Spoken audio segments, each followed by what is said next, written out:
বেগম জিয়া উনি বলেছিলেন, যেদিন জনতার সরকার প্রতিষ্ঠিত হবে, যেদিন এই পার্লামেন্ট জনতার সরকারের কাছে যাবে, এদিন এই সংবিধানকে ছুঁড়ে ফেলা হবে। ট্রেজারি বেঞ্চের যে মন্ত্রীরা ছিলেন, তারা দীর্ঘদিন, তাদের সারা জীবন তারা বেগম জিয়ার সাথে রাজনীতি করেছেন। এই রেভলিউশনকে আমরা শ্রদ্ধা করি। 17 বছর আমরা কষ্ট করেছি।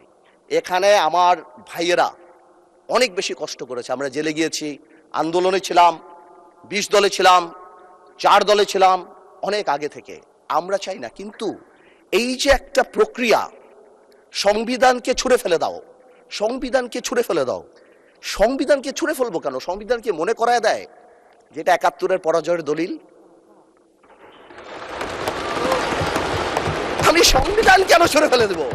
এই সংবিধান দিলে গাত্রদাহ কেন হবে?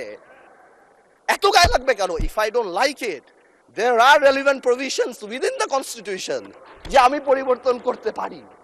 আমার দরকার কি যে আমি এটাকে ছুঁড়ে ফেলে দেবো? মাননীয় স্পিকার, আজান দিচ্ছে, শুড আই কাম ব্যাক? মাননীয় সদস্য, আপনি শেষ করেন, তারপর বিরতি দেব। আমি শেষ করি।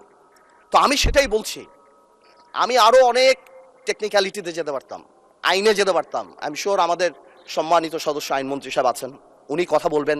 আমি শুধু একটা জেনারেল কথা বলি, ইউনিটি ইজ দ্য কি। এবং আগেও যেটা বলছি, এখনো সেটা বলি, দ্যাট সংবিধানের উপরেও আমাদের রেসপেক্ট থাকতে হবে। At the same time we must find out a way so that we can uplift the spirit of July. এবং এই কাজ আমাদের, to see between the lines, to draw between the lines, to balance between the lines. আমরা politician, এটা আমরা করব, কিন্তু কোনোভাবেও আমাদেরকে লগর্স হেঁটে ফেলে জুলাইয়ের বিরুদ্ধে অবস্থান যদি নিতে যান, তাহলে আপনারা কোনোদিন সাকসেসফুল হবেন না। আপনারা যদি এই জুলাইয়ের উপর মাথায় কাঁঠাল লেগে, আর এনসিপি যে আমাদের দল, আমাদের হিরোরা যারা যুদ্ধ করেছেন, যারা এখানে আছেন, তাদেরকে বলে দিই, আপনারা জেনজিকে রিপ্রেজেন্ট করেন, জামাত জেনারেশন হয়ে যান না। Look at the eyes of the people. আপনারা মাননীয় স্পিকার, না নতুন স্পিকার, মাননীয় সদস্য, আপনি বলতে থাকেন। আমি বলতে স্পিকারকে অ্যাড্রেস করেন, স্পিকারের দিকে তাকান। আমি আমার এনসিপির ভাইদের বলতে চাই যে আপনারা পজিটিভ পলিটিক্স নিয়ে আসবেন। আর এক ভাই বলেছিল, বিরোধী দলের সদস্যরা বক্তা যখন বক্তৃতা দেয় তাকে ডিস্ট্রাক্ট করার চেষ্টা করবেন না, কোনো কমেন্ট করবেন না। Please listen to him, you will get your turn. হ্যাঁ, দেয়ার ইজ আ পসিবিলিটি। আমাদের এক ভাই বলেছিল, ফ্যামিলি কার্ড, খাল খনন, তো কি পুরো দেশ স্ট্যান্ড স্টিল হয়ে যাবে? হ্যাঁ, পুরো দেশ স্ট্যান্ড স্টিল। সারাদিন আমরা এটা করব, এই আমাদের কাজ? I mean, this is absurd. আমরা অবশ্যই এটাকে করব, আমরা অবশ্যই এটাকে রেসপেক্ট করব। এর কারণ আমরা এখানে, এই আন্দোলনের কারণে আমরা এখানে, হয়তো আমরা জেলে থাকতাম, but the country must move on. মাননীয় স্পিকার, কিছুক্ষণ আগে আমাদের সর্বশ্রদ্ধেয় মাননীয় সংসদ আন্দালিব রহমান পার্থ যখন বক্তব্য দিচ্ছিলেন, উনি যখন বললেন যে সংবিধান যারা ছুঁড়ে ফেলতে চায় তাদেরকে স্বাধীনতা বিরোধীর সাথে উনি অ্যালাইন করলেন, ট্যাগ করলেন মাননীয় স্পিকার। এবং তখন ট্রেজারি বেঞ্চের সম্মানিত মাননীয় মন্ত্রী যারা ছিলেন, তারা সেটাকে টেবিল চাপড়িয়ে সেটাকে সমর্থন দিলেন। মাননীয় স্পিকার, গণতন্ত্রের জন্য যিনি আপোষহীন লড়াই করে গিয়েছেন বেগম জিয়া, উনি বলেছিলেন, যেদিন জনতার সরকার প্রতিষ্ঠিত হবে, যেদিন এই পার্লামেন্ট জনতার সরকারের কাছে যাবে, এদিন এই সংবিধানকে ছুঁড়ে ফেলা হবে। ট্রেজারি বেঞ্চের যে মন্ত্রীরা ছিলেন, তারা দীর্ঘদিন, তাদের সারা জীবন তারা বেগম জিয়ার সাথে রাজনীতি করেছেন। এই সংবিধান ছুঁড়ে ফেলার সাথে স্বাধীনতা যুদ্ধাপরাধীর অ্যালাইন করার যেটার হাততালি তারা দিয়েছেন, সেটির মধ্য দিয়ে বেগম জিয়াকে তারা মূলত হচ্ছে অপমান করেছেন কিনা তারা সেটা ভেবে দেখবেন। মাননীয় স্পিকার, আমি বক্তব্য দেওয়ার জন্য অনেক কিছু রেডি করে নিয়ে এসেছিলাম। আমরা আইনমন্ত্রী বলেছেন রুশু পড়ার জন্য, তারপরে হচ্ছে হবস পড়ার জন্য, মদিনা সনদ পড়ার জন্য পড়েছিলাম, কিন্তু আন্দালিব রহমান পার্থ সাহেব যে বক্তব্য দিয়েছেন, আমরা ক্লাস 8-9-এ যে ডিবেট করতাম সেটি রিভার্টাল দিলে 20 মিনিট সময় লাগবে মাননীয় স্পিকার। আমি ওনার বক্তব্যের রিভার্টাল দিচ্ছি। উনি বলেছেন যে আমি কোট করছি, উনি বলেছেন ৭২-এর সংবিধানের কিছু কিছু বিষয়কে ওনারা সম্মান দিয়েছেন। তার মানে কিছু কিছু বিষয়কে ওনারা সম্মান দেয় নাই। তার মানে এই অভ্যুত্থানের পরে এই সংবিধানের কিছু অংশ ওনারা মেনেছেন, কিছু অংশ ওনারা মানেন নাই। ওনারা কেবল ওই অংশটাই মেনেছেন যে অংশটা ওনাদের পক্ষে গিয়েছে, যে অংশটা ওনাদের বিপক্ষে গিয়েছে এই অংশটা ওনারা মানেন নাই। মাননীয় স্পিকার, এই ধরনের প্রকৃতি সম্পন্ন যারা আছে বাংলাদেশের পার্লামেন্ট যারা দেখছেন তারা সিদ্ধান্ত নেবেন। যারা কখনো কখনো কনফরমিস্ট, যারা কখনো কখনো রিফর্মিস্ট, তারা মূলত হচ্ছে অপরচুনিস্ট। এখন আমি সংবিধানের কিছু কিছু ধারা মানব, কিছু কিছু ধারা মানব না।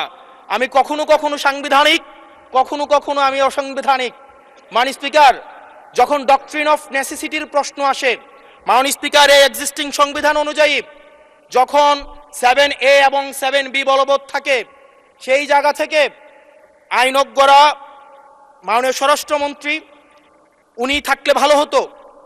ডক্ট্রিন অফ নেসেসিটি মাননীয় স্পিকার 48-3 অনুযায়ী রাষ্ট্রপতি সুপ্রিম কোর্টের মাধ্যমে একটা এই 106-এর অ্যাডভাইজরি একটা রুল আছে মাননীয় স্পিকার। এই অ্যাডভাইজরি রুলের মাধ্যমে সংবিধানের ফান্ডামেন্টাল কোনো বিষয় কম্প্রোমাইজ করা যায় না। মাননীয় স্পিকার, যদি আমি এই সংবিধান মানি তাহলে এই অন্তর্বর্তীকালীন সরকারের বৈধতা প্রশ্নবিদ্ধ হয়। মাননীয় স্পিকার, মাননীয় স্পিকার, যদি এই সংবিধানকে আমি ধারণ করতে চাই, মেনে চলতে চাই, সেদিন 64 বিধি অনুযায়ী অ্যাটর্নি জেনারেল নিয়োগ দেওয়া হয়েছিল 6 আগস্ট।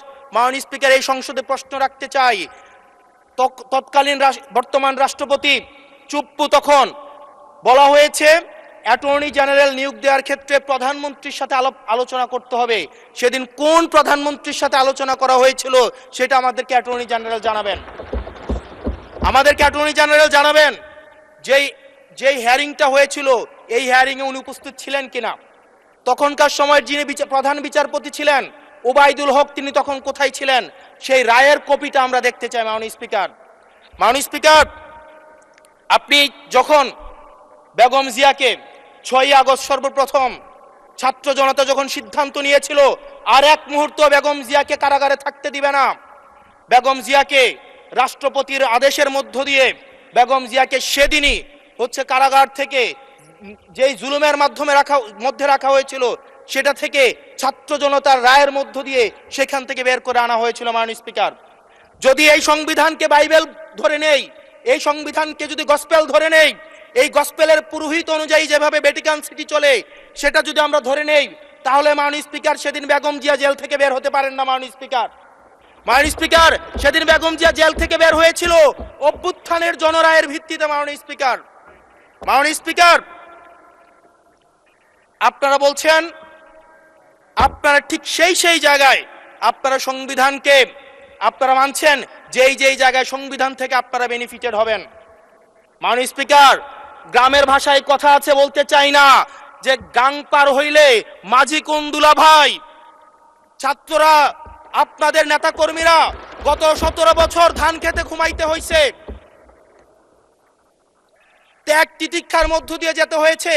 মহাসচিব কান্না করে বলেছে তাদের নেতা কর্মীরা ঢাকায় এসে রিক্সা চালিয়ে জীবন নির্বাহ করত।